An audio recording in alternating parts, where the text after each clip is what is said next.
want to let you know that we operate in Germany under democratic socialism. At least our chancellor thinks so. That would be Angela Merkel.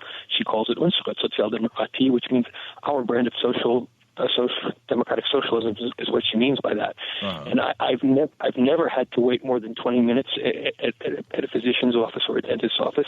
My average time was probably not more than 10 minutes.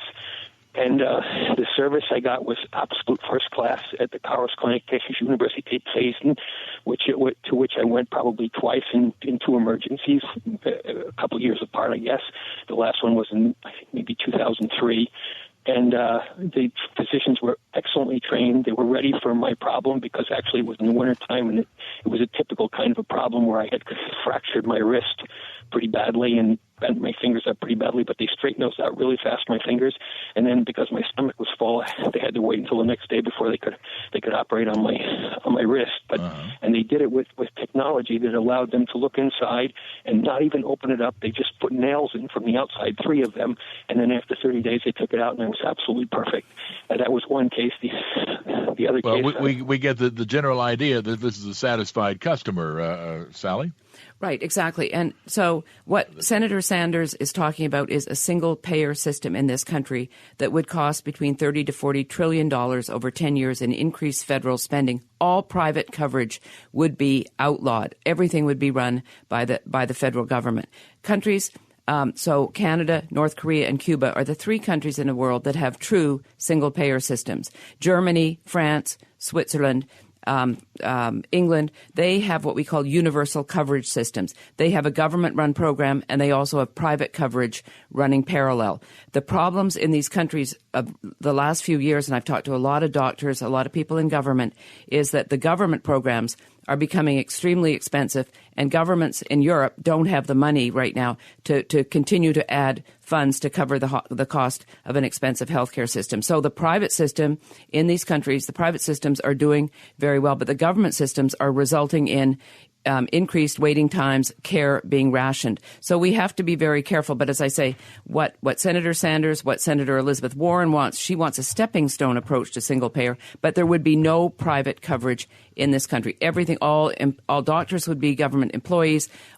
1 to 2 million people who work in the health insurance industry who and doctors will be losing their jobs. A lot of doctors are going to be paid under Sanders' plan 40% below what they get paid today for treating private patients. Their pay will be tied to Medicare rates. We're going to lose a lot of doctors if this comes in. And I believe the best and brightest young people are not going to go into medicine, which is traditionally the case in this country. So we have to be very, very careful when you compare the United States to other countries. But countries like Germany have a 2-tiered system. And in America, we don't have a true private system. 50% of health care in this country already is in the hands of government, Jim, through Medicare, the program for seniors, Medicaid, the program for low-income people, the CHIP program for children in low-income families, and, of course, the Veterans Administration, which is a single-payer system. And our vets are getting very poor care, long waits, not a lack of access to the latest treatments and drugs. That is not the kind of system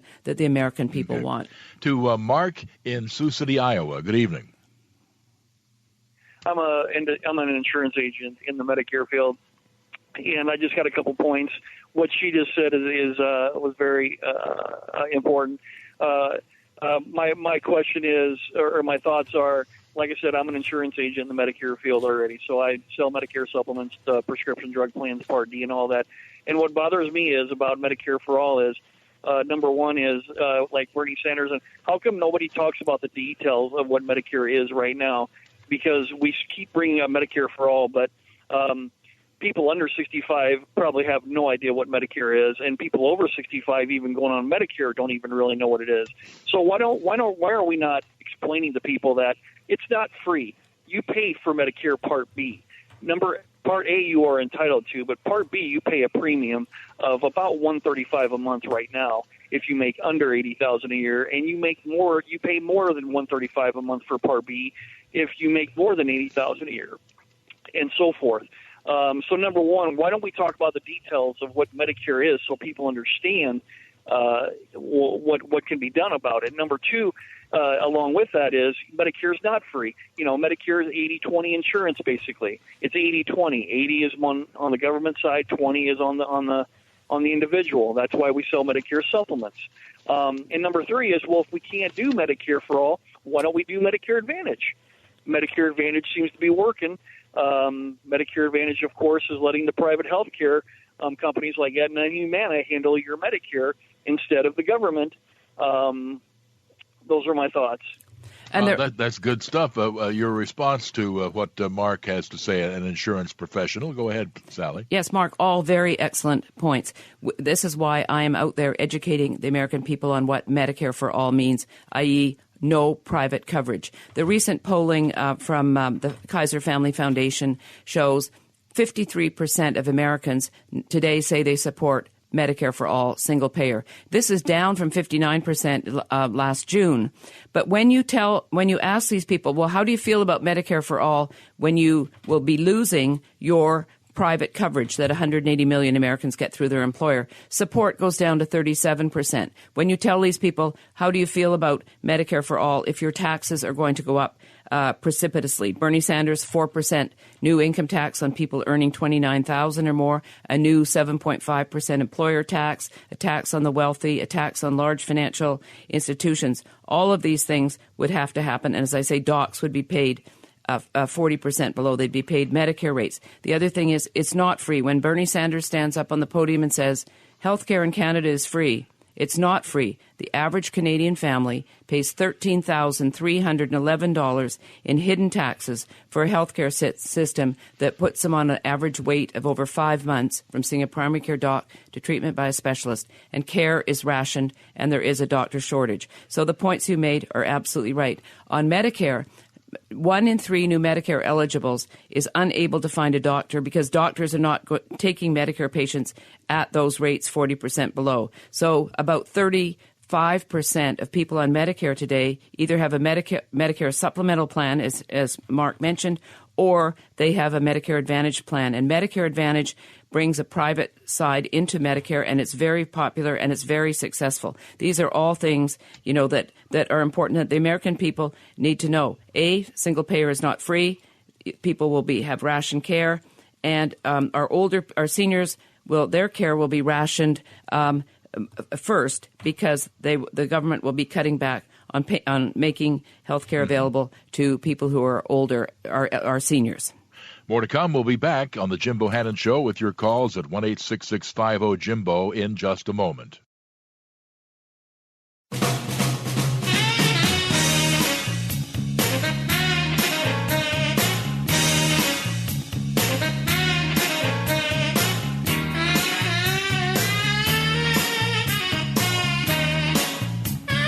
Welcome back to the Jim Bohannon Show, 1-866-50-JIMBO, 1-866-505-4626.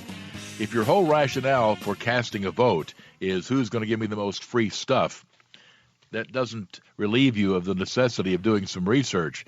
And if you did that, you would be, I'm sure, a little disillusioned about what sounds like such a rosy path, as Sally Pipes has pointed out tonight. But reality is a good thing.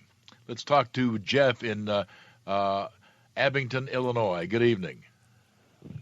Yeah, good evening, Jim, and your guest. Mm-hmm. I'm like you. I'm really skeptic on this, that Bernie Sanders trying to preach on this medical stuff. How they expect the common poor person right now to make it when they do that.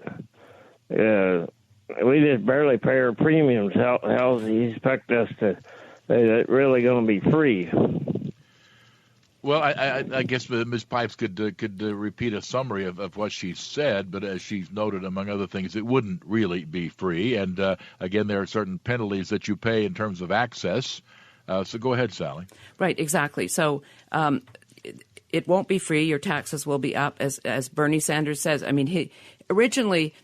He said he didn't want to talk about the cost of his health care plan. But about 6 or 8 months ago, he said, okay, the Urban Institute, Charles Blehaus at Mercatus, $30 to $40 trillion over 10 years. That sounds about right. Paying doctors 40% below.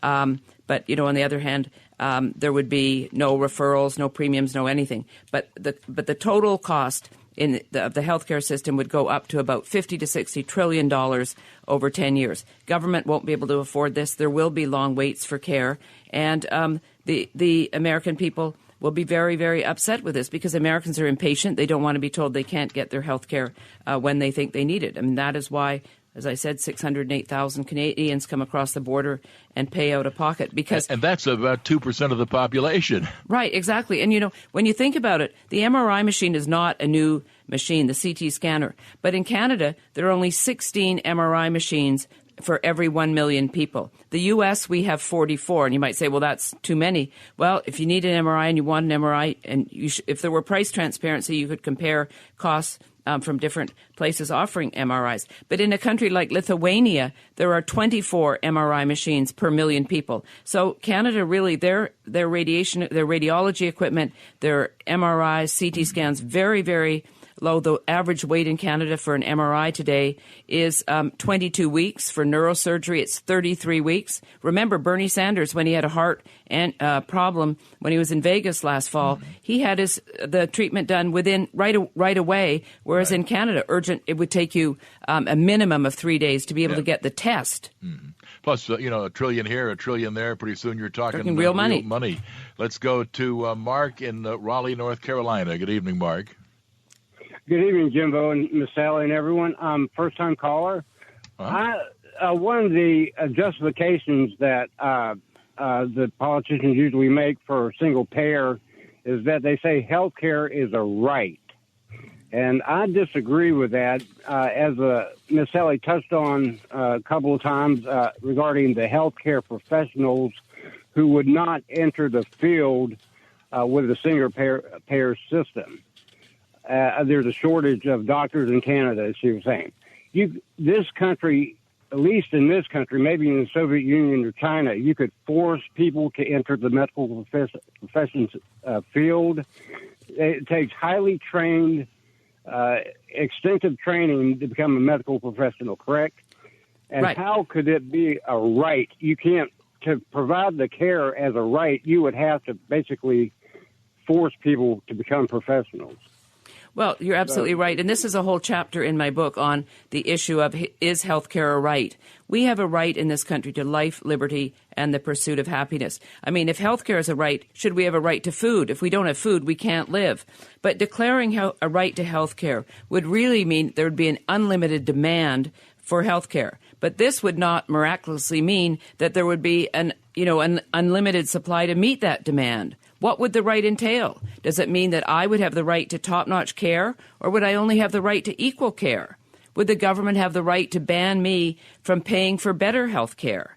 Would the government have the right to tell me to keep myself healthy? Would I waive that right if I were a smoker or if I were obese? These are some of the things that are happening in the United Kingdom. If for certain procedures in the UK under the National Health Service, the government service, if you're obese or you're a smoker, you're not entitled to get a procedure or to get treatment. But the thing is, healthcare is not a right, and we have to keep telling people that, explaining to them, what, if we say healthcare is a right, what would that actually mean? And in Canada, as Madam Chief Justice Beverly McLaughlin, who just retired from the Canadian Supreme Court, said, access to a waiting list is not access to healthcare. Having a care card does not mean you can get health care. What Bernie Sanders is talking about, all of these things, no referrals, no paid, no nothing, there will be long waits. Oh, details. Yes, and details. More to come with our guest, Sally Pipes, the author of False Premise, False Promise, and we'll be back on the Jim Bohannon Show in just a moment.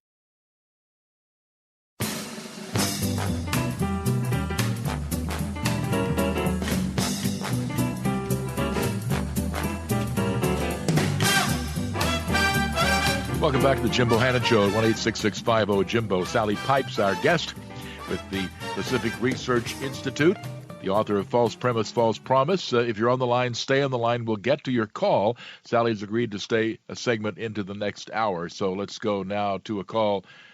This is Mike in Gold Bar, Washington, up next. Hello, Mike. Hi, Jimbo, and your guest, Sally. Your book sounds fantastic. Can I just say one thing in a positive side for the VA, please? Okay, sure. From 11:15 till 1 p.m. today, I saw my primary care doctor.